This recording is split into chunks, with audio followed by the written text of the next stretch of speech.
అందరికీ నమస్కారం. Tech Fox Telugu YouTube ఛానల్‌కి స్వాగతం. ఈ సెషన్‌లో నేను మరొక జావా ఇంటర్వ్యూ క్వెషన్‌ని మీకోసం ఆన్సర్ చేయబోతున్నాను. ఆ క్వెషన్ వచ్చేసి what are class level variables in Java? Java ప్రోగ్రామింగ్‌లో క్లాస్ లెవెల్ వేరియబుల్స్ అంటే ఏంటివి? క్లాస్ లెవెల్ వేరియబుల్స్ అంటే స్టాటిక్ వేరియబుల్స్ అండి. ఈ యొక్క స్టాటిక్ వేరియబుల్స్‌ని మనం క్లాస్ లోపట క్రియేట్ చేస్తాము. అండ్ మెథడ్స్ బయట క్రియేట్ చేస్తాము. ఓకే. ఇవి గ్లోబల్ వేరియబుల్స్. ఇంకో విధంగా చెప్పాలంటే స్టాటిక్ వేరియబుల్స్ అనేటివి గ్లోబల్ వేరియబుల్స్. ఆ గ్లోబల్ వేరియబుల్స్ వచ్చేసి క్లాస్ లోపట అండ్ మెథడ్ బయట ఉంటాయి. అండ్ ఇంకోటేందంటే ఈ వేరియబుల్స్ ముందట స్టాటిక్ అనే కీవర్డ్ ఉంటదండి. ఓకే. ఈ వేరియబుల్స్ ముందట ఈ గ్లోబల్ వేరియబుల్స్ ముందట స్టాటిక్ అనే కీవర్డ్ స్పెసిఫై చేస్తాం. మోడిఫైయర్ స్పెసిఫై చేస్తాము. అప్పుడు అది స్టాటిక్ గ్లోబల్ వేరియబుల్ అయితది. మెథడ్స్ లోపట ఉండదండి. మెథడ్స్ లోపట ఉండే వేరియబుల్స్ లోకల్ వేరియబుల్స్ అంటాం కాబట్టి ఈ స్టాటిక్ వేరియబుల్స్ మెథడ్స్ బయట క్లాస్ లోపట ఉంటాయి. అండ్ స్టాటిక్ అనే మోడిఫైయర్ కీవర్డ్ తోటి స్పెసిఫై చేసి ఉంటాయండి. ఓకే. వీటిని మనం క్లాస్ లెవెల్ వేరియబుల్స్ అనొచ్చు, స్టాటిక్ వేరియబుల్స్ అనొచ్చు. అయితే ఈ స్టాటిక్ వేరియబుల్స్ వచ్చేసి ఈ యొక్క క్లాస్‌కి ఏదైతే క్లాస్‌లో ఈ స్టాటిక్ వేరియబుల్స్ ఉన్నాయో, ఆ క్లాస్‌కి మీరు 100 ఆబ్జెక్ట్స్ క్రియేట్ చేసినా గాని, ప్రతి ఆబ్జెక్ట్‌కి ఒకటే వాల్యూ ఉంటుందండి. స్టాటిక్ వేరియబుల్ అనేది కామన్ అన్నట్టు. అన్ని ఆబ్జెక్ట్స్‌కి కామన్ ఉన్నప్పుడు, అలాంటి వేరియబుల్స్ గ్లోబల్ వేరియబుల్స్ ఏదైతే గ్లోబల్ వేరియబుల్ వాల్యూ అన్ని ఆబ్జెక్ట్స్‌కి ఒకటే వాల్యూ ఉండే వేరియబుల్స్ ఉంటాయి గదా!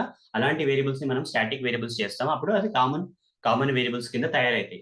ఇప్పుడు స్టాటిక్ అనే కీవర్డ్ పెట్టకపోతే అవి ఇన్‌స్టాన్స్ వేరియబుల్స్ అయితాయి. ఆ గ్లోబల్ వేరియబుల్స్ స్టాటిక్ అనే కీవర్డ్ మనం మెన్షన్ చేయకపోతే ఇన్‌స్టాన్స్ వేరియబుల్స్ అయిపోతాయి కాబట్టి ప్రతి ఆబ్జెక్ట్‌కి దాని యొక్క వేరియబుల్ వాల్యూ చేంజ్ అయ్యే అవకాశం ఉంది. ఓకే. మారే అవకాశం ఉంది.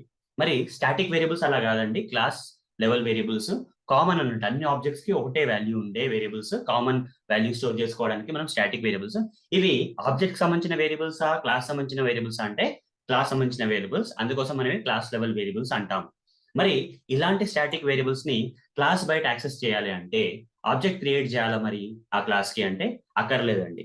ఆ క్లాస్ యొక్క పేరు వాడి మనం ఆ స్టాటిక్ వేరియబుల్‌ని మనం యాక్సెస్ చేసుకోవచ్చు. ఓకే. ఆ క్లాస్ యొక్క ఓకే.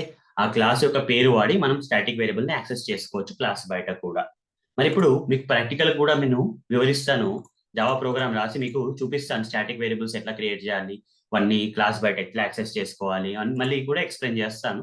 దానివల్ల మీకు ఈ యొక్క క్వెషన్ యొక్క ఆన్సర్ మీకు ఇంకా బాగా అర్థమవుతుందని అనుకుంటున్నాను. అయితే ఇక్కడ నేనొక ఇది క్లోజ్ చేద్దాము. ఇక్కడ నేనొక ప్యాకేజ్ క్రియేట్ చేస్తానండి ఫస్ట్. ఇక్కడ ఒక ప్యాకేజ్ క్రియేట్ చేస్తాను. పి4 అని చెప్పేసి ఒక ప్యాకేజ్ క్రియేట్ చేస్తాను. ఆ ప్యాకేజ్ కింద నేను ఒక క్లాస్ క్రియేట్ చేస్తాను. ఆ క్లాస్ పేరొచ్చేసి శాంపుల్ క్లాస్ అని క్రియేట్ చేస్తానండి. ఈ శాంపుల్ క్లాస్‌లో ఒక వేరియబుల్, ఒక మెథడ్ క్రియేట్ చేస్తాను. ఓకే.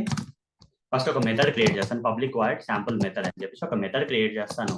system.out.println అని చెప్పేసి ఇన్సైడ్ శాంపుల్ మెథడ్ అని చెప్తాను. ఓకే. ఇన్సైడ్ శాంపుల్ మెథడ్ అంటాను. ఇక్కడ వేరియబుల్ వచ్చేసి int ఈజ్ ఈక్వల్ టు 5 అని చెప్పేసి ఏదో వేరియబుల్ ఇచ్చేసి ఇక్కడ ఈ వేరియబుల్ ఎక్కడ క్రియేట్ చేశానండి? క్లాస్ లోపల క్రియేట్ చేశాను. మరి మెథడ్ లోపల క్రియేట్ చేశానంటే కాదు. మెథడ్ బయట క్లాస్ లోపట. అలాంటి వేరియబుల్స్ మనం గ్లోబల్ వేరియబుల్స్ అంటాము.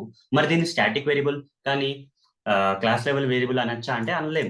ఎందుకంటే ఇది గ్లోబల్ వేరియబుల్ అయినంత మాత్రాన స్టాటిక్ వేరియబుల్ కాదండి.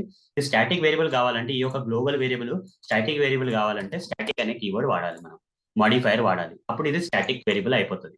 మరి ఇలాంటి వేరియబుల్ మీరు ఈ యొక్క క్లాస్‌కి 100 ఆబ్జెక్ట్స్ క్రియేట్ చేసినా గాని ఈ కామన్ వాల్యూ ఉండే వేరియబుల్ అండి. ప్రతి ఆబ్జెక్ట్‌కి ఇదే వాల్యూ ఉంటది. అలాంటి వేరియబుల్స్‌నే మనం స్టాటిక్ అని చెప్పేసి పెడతాము. ఓకే. డిఫైన్ చేస్తాము. ఏదైతే వేరియబుల్స్ వట్టిగా క్రియేట్ చేస్తారు కదా! ఇంట్ బి అని చెప్పేసి ఇట్లా క్రియేట్ చేస్తారు కదా! మెథడ్ బయట క్లాస్ లోపట నార్మల్ వేరియబుల్ ఇట్లా క్రియేట్ చేస్తే స్టాటిక్ కీవర్డ్ లేకుండా వీటిని ఇన్‌స్టాన్స్ వేరియబుల్స్ అంటామండి. ఈ యొక్క క్లాస్‌కి మీరు ఎన్నైతే ఆబ్జెక్ట్స్ క్రియేట్ చేస్తారో ఆ ప్రతి ఆబ్జెక్ట్‌కి ఈ యొక్క వేరియబుల్ యొక్క వాల్యూ చేంజ్ అయ్యే అవకాశం ఉంది. అట్లాంటి వేరియబుల్స్‌నే మనం ఇన్‌స్టాన్స్ వేరియబుల్స్ లాగా క్రియేట్ చేస్తాము. ఏదైతే వేరియబుల్ యొక్క వాల్యూ సేమ్ ఉంటది. ఇప్పుడు కార్లున్నాయి. ఓకే. ఇప్పుడు ఇక్కడ కార్ క్లాస్ అనుకోండి. మీరు 100 కార్ ఆబ్జెక్ట్స్ క్రియేట్ చేశారనుకోండి. మారుతి కార్ అని చెప్పేసి, స్విఫ్ట్ కార్ అని చెప్పేసి, ఇంకేదేదో కార్ అని చెప్పేసి మీరు ఆబ్జెక్ట్స్ క్రియేట్ చేశారనుకో. ప్రతి కార్‌కి వీల్స్ ఎన్ని ఉంటాయండి? ఎన్ని వీల్స్ ఉంటాయి? 4 వీల్సే ఉంటాయి కదా!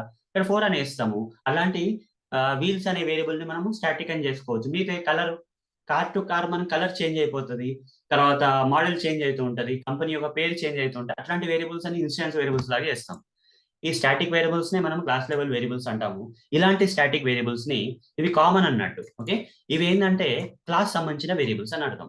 స్టాటిక్ వేరియబుల్స్ అంటే క్లాస్ సంబంధించిన వేరియబుల్స్, ఇన్స్టాన్స్ వేరియబుల్స్ అంటే ఆబ్జెక్ట్ సంబంధించిన వేరియబుల్స్ అని అర్థం.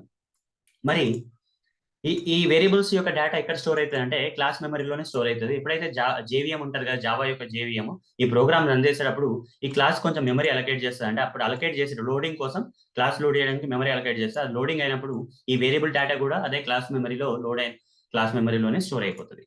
మరి ఇలాంటి క్లాస్ వేరియబుల్ ని మనము బయట యాక్సెస్ చేసుకోవాలి, వేరే క్లాస్ లో యాక్సెస్ చేసుకోవాలంటే ఆబ్జెక్ట్ క్రియేట్ చేయాలంటే అవసరం లేదండి. చూపిస్తాను. స్టాటిక్ వేరియబుల్స్ ఇలా వాడతారంటే కొన్ని సందర్భాల్లో అవి కామన్ పర్పస్ కోసం వాడకపోవచ్చు. కొందరు డెవలపర్స్ ఏం చేస్తారంటే కావాలని స్టాటిక్ పెడతారు. ఎందుకంటే అవి స్టాటిక్ వేరియబుల్స్ కావచ్చు, మెథడ్స్ కావచ్చు అండి. క్లాస్ బయట అలాంటి వేరియబుల్స్, మెథడ్స్ ని ఈజీగా యాక్సెస్ చేయాలంటే అవి స్టాటిక్ చేయడం వల్ల ఈజీ యాక్సెస్ చేయొచ్చు. ఎందుకంటే ఆబ్జెక్ట్ క్రియేట్ చేయకుండానే యాక్సెస్ చేయొచ్చు. ఇప్పుడు నేను ఇక్కడ ఏ యొక్క వాల్యూ నేను యాక్సెస్ చేసుకోవాలంటే చూడండి ఏం చేస్తానంటే ఇక్కడ ఆబ్జెక్ట్ క్రియేట్ చేయను, డైరెక్ట్ క్లాస్ పేరు ఇచ్చేసి ఏ అని ఇచ్చేస్తాను. చూడండి రన్ చేసే ఆ ఏ యొక్క వాల్యూ, ఓకే, ఏ యొక్క వాల్యూ ప్రింట్ అయిపోతుంది అండి. చూడండి ఏ యొక్క వాల్యూ ప్రింట్ 5 అనేది ప్రింట్ అయిపోతుంది ఇక్కడ అవుట్పుట్ లో మనకి. ఇక్కడ ఆబ్జెక్ట్ క్రియేట్ చేయకుండానే ఈ యొక్క వేరియబుల్ ని నేను యాక్సెస్ చేస్తున్నాను. ఓకే, అవే స్టాటిక్ వేరియబుల్స్ అండి, క్లాస్ సంబంధించిన వేరియబుల్స్. అందుకోసం క్లాస్ లెవెల్ వేరియబుల్స్ అంటాము.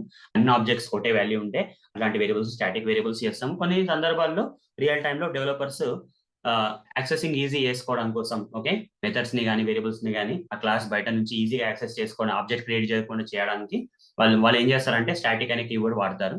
అలా చేయడం వల్ల క్లాస్ పేరు వాడి మనము ఆ యొక్క స్టాటిక్ వేరియబుల్స్ ని మనము బయట యాక్సెస్ చేసుకోవచ్చు, మీకు ప్రోగ్రామ్ లో చూపించినట్టు. ఇంతే అండి. థియరిటికల్ గా ఎక్స్ప్లెయిన్ చేశాను, ప్రాక్టికల్ గా మీకు జావా ప్రోగ్రామ్స్ రాసి మరి ఎక్స్ప్లెయిన్ చేశాను ఈ class level variables, static variables ఏందని. ఓకే, ఈ సెషన్ కి ఇంతే అంది. ఈ సెషన్ కనుక మీకు నచ్చినట్టయితే తప్పకుండా ఈ వీడియోని లైక్ చేయండి. అలానే నా యొక్క Tech Fox Telugu YouTube channel ని సబ్స్క్రైబ్ చేసుకోండి. మీ friends, family members and circles లో షేర్ చేయండి. అలానే మీ యొక్క అమూల్యమైన ఫీడ్బ్యాక్ ని నా కామెంట్స్ రూపంలో తెలియజేయండి. మీకు ఏమైనా డౌట్స్ ఉన్నా కానీ కామెంట్స్ రూపంలో తెలియజేయండి. ప్రతి కామెంట్ నేను చదివి మీకు రిప్లై ఇస్తానండి. అంతే అండి, ఈ సెషన్కి అయితే ఇంతే. వచ్చే సెషన్లో కలుద్దాం. ధన్యవాదాలు. బాయ్.